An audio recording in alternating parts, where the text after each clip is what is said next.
The People's Platform. Good evening and welcome to the People's Platform. I'm Niresh Eliyatambi.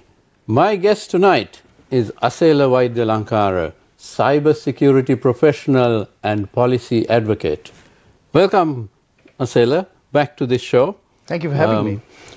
Now, you're a cybersecurity professional and we have an election coming. Probably two elections. Two elections, yes. We don't really know which one first. There's a lot of speculation. Maybe the presidential, maybe the parliamentary. But as we have seen with elections in many countries in recent times, social media and the internet are playing an enormous role in determining the election result by swaying the voters. Now, you can sway the voters in many ways by telling the truth. In the old days, it was the newspapers or the radio and then television. Now, anyone can get on the net and say what they want. Could be the truth, could be untruths, could be calculated strategies. And we have seen this in several elections. Indeed. Possibly one or two of our own in Sri Lanka, but certainly in the Western world. And there are actually companies which specialize in this misinformation strategies. Now, how prepared are we to face this kind of situation in the upcoming election? Bit of a long question, but first of all, again, thank you for having me. An interesting topic that you threw me to. But let me just give you a background. This is probably not only Sri Lanka. There's a lot of democracies within this year that's having elections. In fact, it's known as a very impactful year for elections. I think half of the globe is going to the polls this year. More people will be voting this year than in any other year in history. And it will be very impactful in terms of global politics as well. You have the US elections, you have the Indian elections, the Indonesian, the Brazil. So there are so many elections right now, and it's a very interesting time for elections because of what's happening in the geopolitical front, what's happening in the economic front, and probably the outcome of these elections will determine what trajectory those countries take in terms of policy. So outcome-wise, it's a very important election. And then, of course, when it comes to Sri Lanka, again, probably the destiny of the country also perhaps will be decided, perhaps in some of these elections that you mentioned. If you permit me to give a little background on what Sri Lanka's environment is right now when it comes to the internet and digital. Sri Lanka has about touch under 22 million in terms of population. And out of that population, stats-wise, I think as far as the January 2024 stats go, we have about 12 million people who are online. Now, out of the 12 million, there are about 7.5 million who use social media. So that's a sizable chunk. And if you take the demographic breakdown, most of them, and if you take the voting population, most of the 18 to 30 block is mostly on social media. So why is that important? Their main tool for information consumption comes from social media, not the traditional media. So they don't read, perhaps like you and I, they don't read the newspapers, they don't watch television in that sense, they don't watch programs in that sense because they want it more personalized. Therefore, their main tool for consumption of information becomes social media.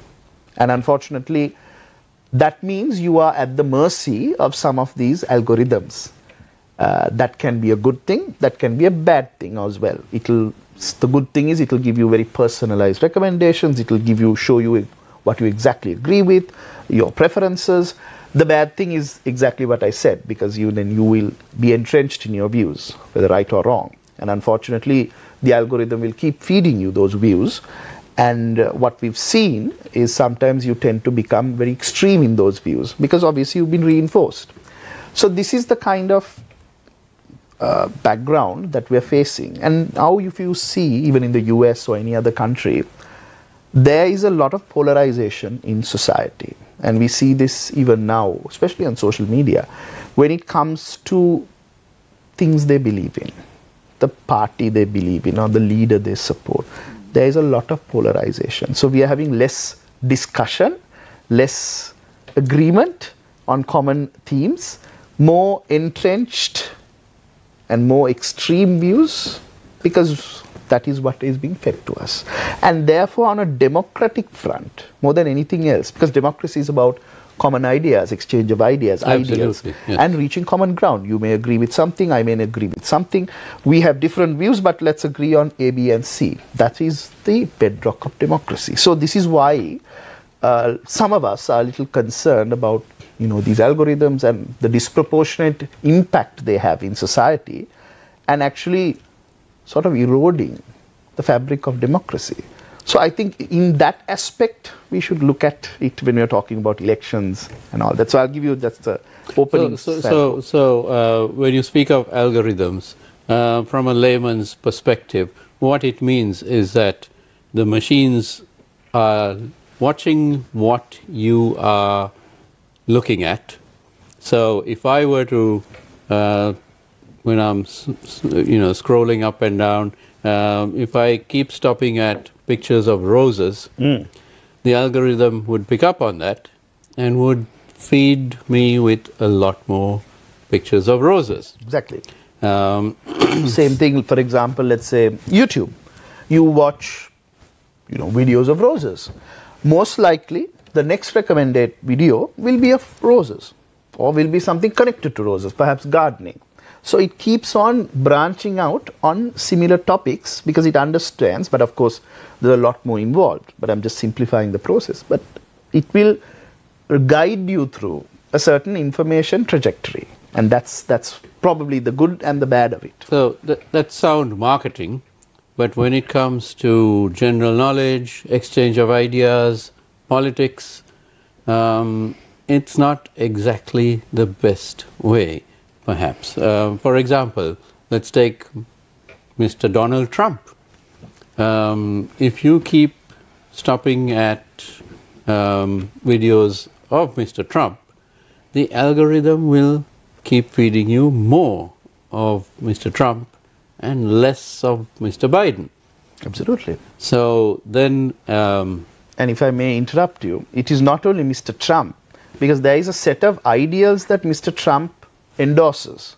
So, for example, it may think that you're pro-gun in terms of US. So it will throw you pro-gun content. It may consider you anti-immigration. So it will keep throwing you anti-immigration. So what I'm trying to say is not only just Trump videos. I mean, that we can probably say, okay, I like Trump and I get more Trump videos. No, it will understand the underlying themes behind that and continue to push you down that rabbit hole. And that's the danger. But this isn't good for democracy, is it? Absolutely not. Because essentially, we've got machines determining what we'll have in front of us to look at. In our rectangular screens. Exactly. So that's rather disturbing. But it's not new. It's been happening for perhaps a decade or more. Now, let's look at how this process can be hijacked by political parties or even foreign entities.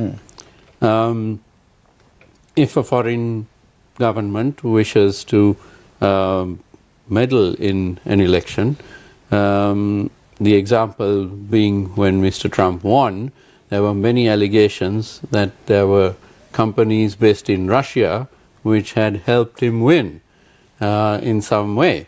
These are, of course, allegations. But now, that was perhaps 8 years ago. I would assume that technology has moved forward a lot more. So Light it would years. be light years, yes. So it would be much more sophisticated. And do we know, can we predict what's going to happen? What form these online strategies would take? So one interesting development from the last time Mr. Trump was in an election versus now is, and I'm sure this is the buzzword everyone's talking about, is AI. Now, because of AI, in terms of the election space, one of the bad things that can happen is the quality of the misinformation or disinformation can go high, because volume-wise as well as quality-wise, you will have better things coming out because of AI. Then you can have at scale, infinite scale. That is the dangerous part, because now if you look at things like bots, there were constraints on those things. Maybe the resources you had, maybe let's say the amount of machines you had, or the amount of operators you had. But with AI, you're looking at infinite scale in terms of these operations, or we call it influence operations. The key terminology is influence operations, but yes, I agree. And are we in a position to even monitor that? Even these companies, you made a very pertinent point. These companies are not state entities. They're actually private companies, although right. they're based in, let's say, United States or the West. They are companies that are a law unto their own, and we see how hard these companies are to even regulate on. There's a lot of pushback from them, even at Congress. However, to its credit, the US Congress, they've done a bit of work to make sure that they are compliant on these things. But imagine that with AI steroids. So I think that is what we have to be conscious of. And especially, I go back to the point I made. So the way you consume information, if it's primarily on social media, and it's primarily driven by content that is in front of you or pushed through you from an algorithm that is centered around a social media. And it could be anything. It could be YouTube, it could be Facebook, it could be any other social media platform you use.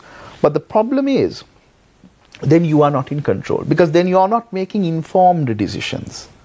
The decision, you're being, well, gently tugged towards a different side. And that is where these, what we call filter bubbles, come in, where you right. are in your own bubble, you only agree with people in that bubble. Yes. And anyone outside that bubble you completely disagree with. You look at them sometimes even militantly because they don't agree with you.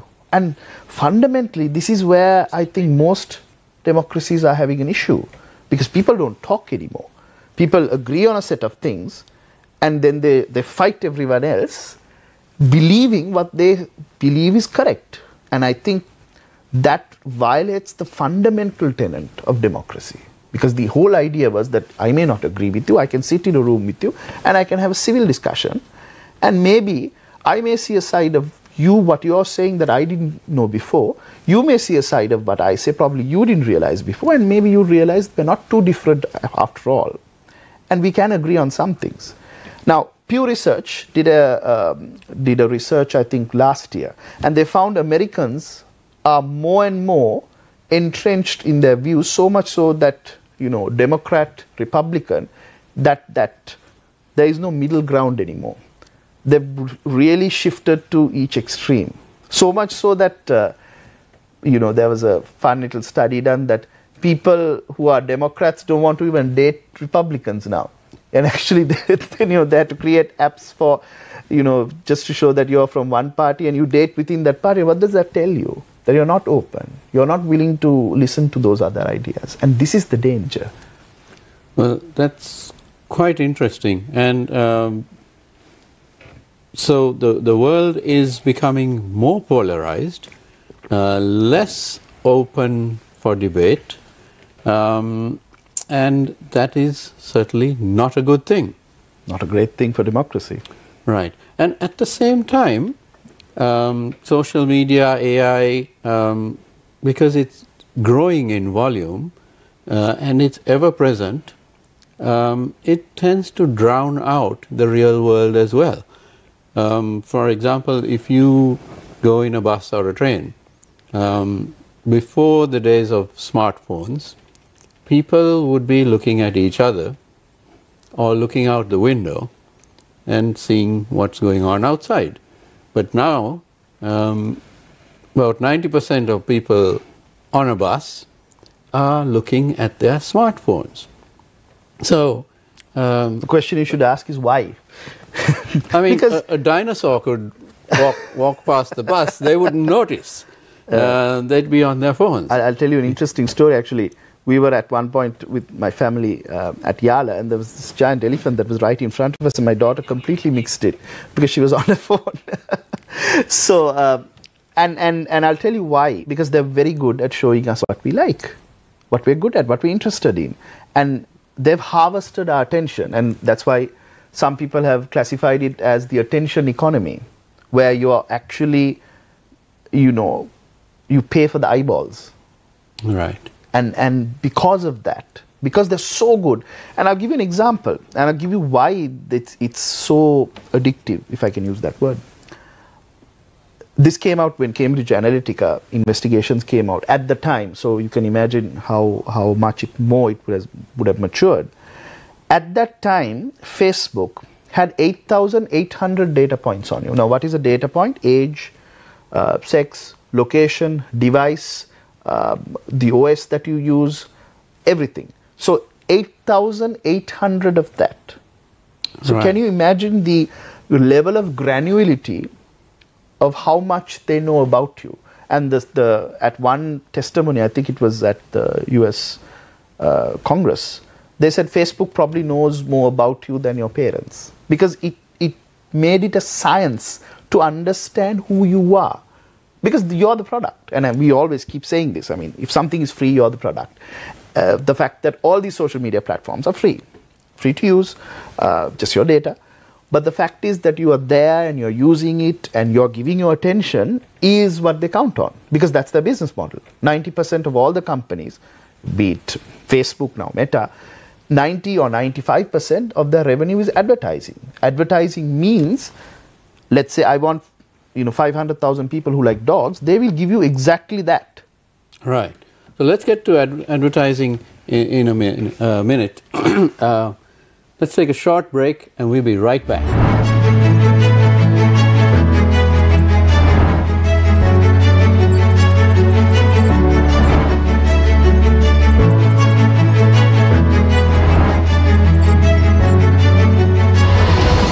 The People's Platform.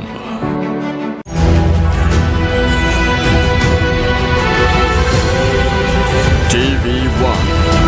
TV for life. Prime Minister Dinesh Gunawardena holds talks on blue economy with China, while Sagala Ratnayaka explores land connectivity with India. President's delegation holds serious talks ahead of the conclusion of the government's tenure. Multiple factions cite election as a solution. Will the UNP and the SJB unite? Ruwan passes hints, says ready to take on the challenge of UNP leadership. Namal is incapable to take up the role of presidency. Ranil is a suitable candidate, SLPP MP Dolavatta says. Karuna forms Aman force, will support Ranil at presidential election. Inflation drops to 0.9% in March. Police seize 100 million rupees in underworld assets.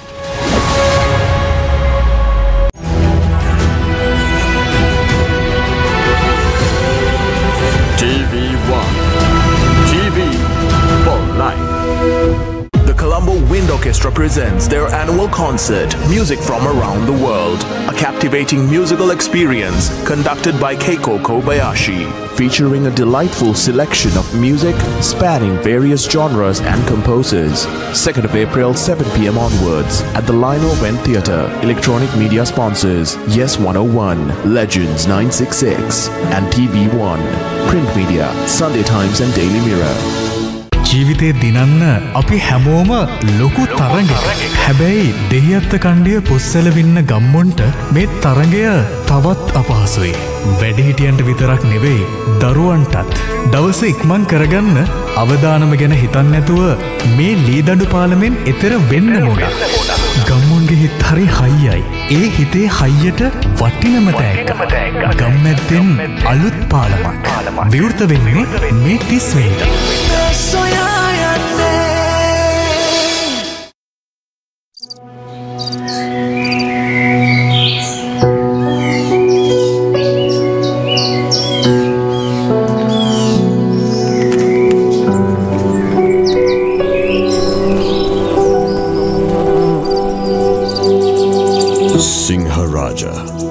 Sri Lanka's precious world heritage.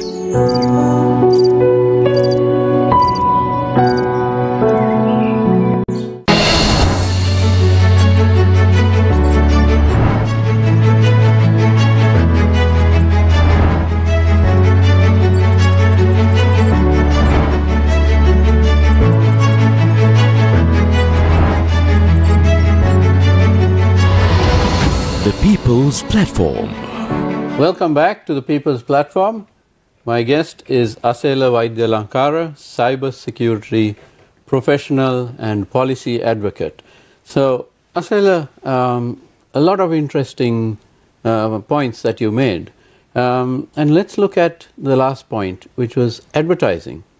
Now, a couple of decades ago, when an election came along, politicians rustled up a lot of money, goodness knows from where, and they bought advertising in newspapers, on the radio, posters on walls, television, all that.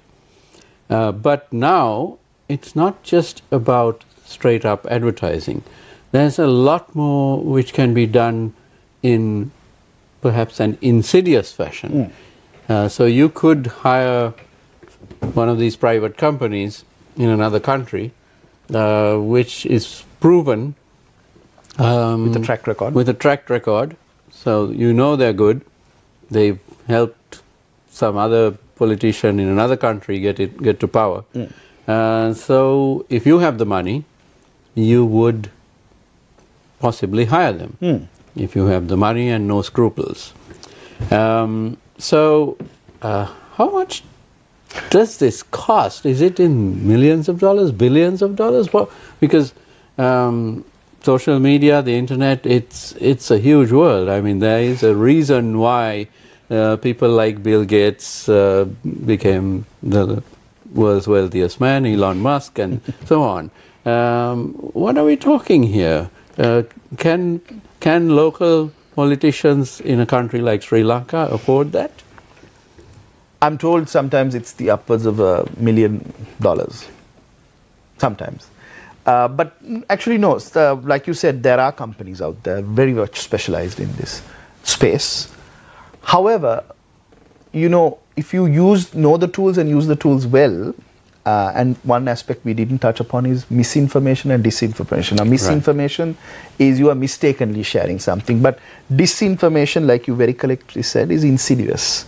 It may make an opponent look bad. And this is where, again, AI can come in. Now, it can make you say something you never did, be in places that you never were, be in very compromising positions, and the digital literacy of the people is such that there will be a sizable population that will believe it as gospel.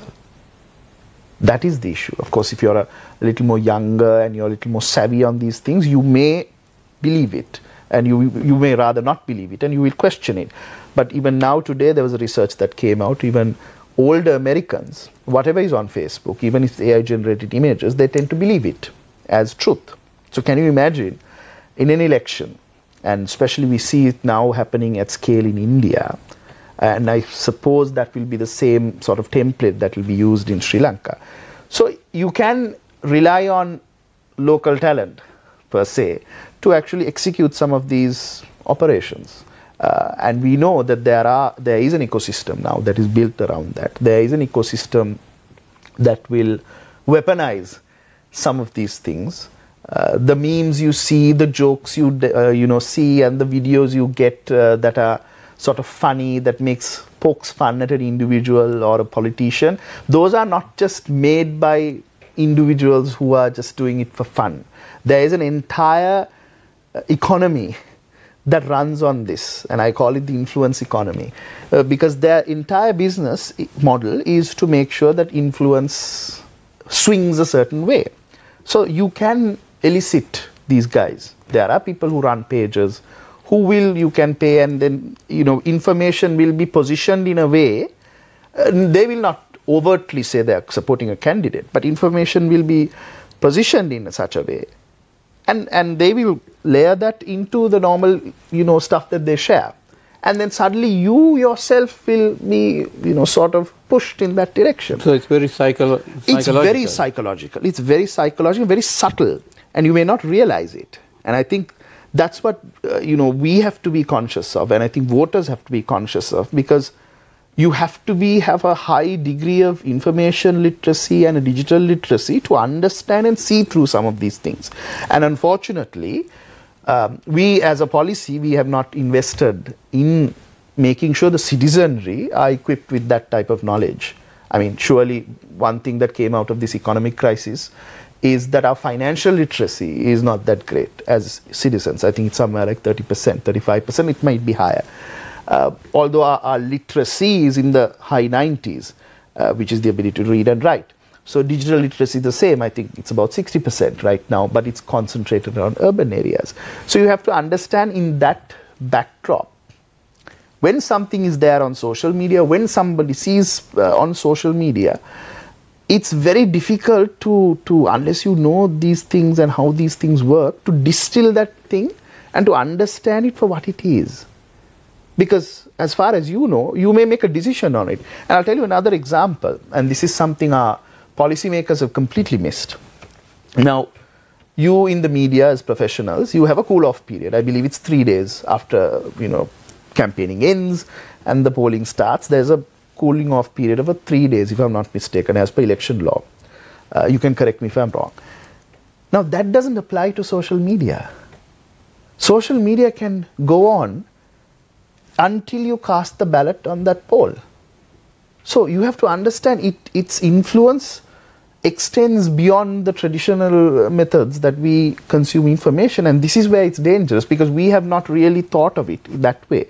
Now, even right now, Election Commission will give directives to official, let's say, Facebook pages, official social media handles. But what about what I told you, these information merchants who operate in the background? They are continuing. It's a 24/7 operation. The memes continue. The videos continue. Suddenly, just before the vote, there might be an AI-generated video that comes out that may look like one candidate is doing something criminal, for all you know. And that could actually swing 100,000, 200,000 people.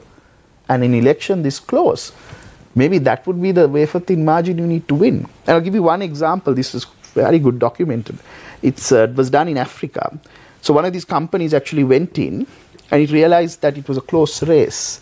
So what it did was, it realized that it couldn't convince a young vote block of 18 to 21 to vote for that particular candidate that had, contracted them.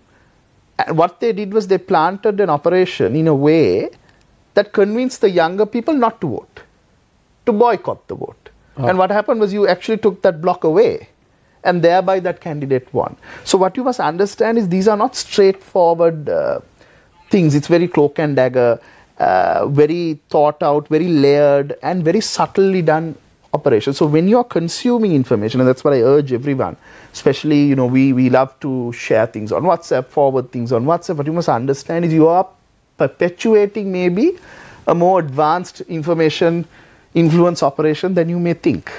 And in the elections which are coming up in Sri Lanka, we have many candidates for president.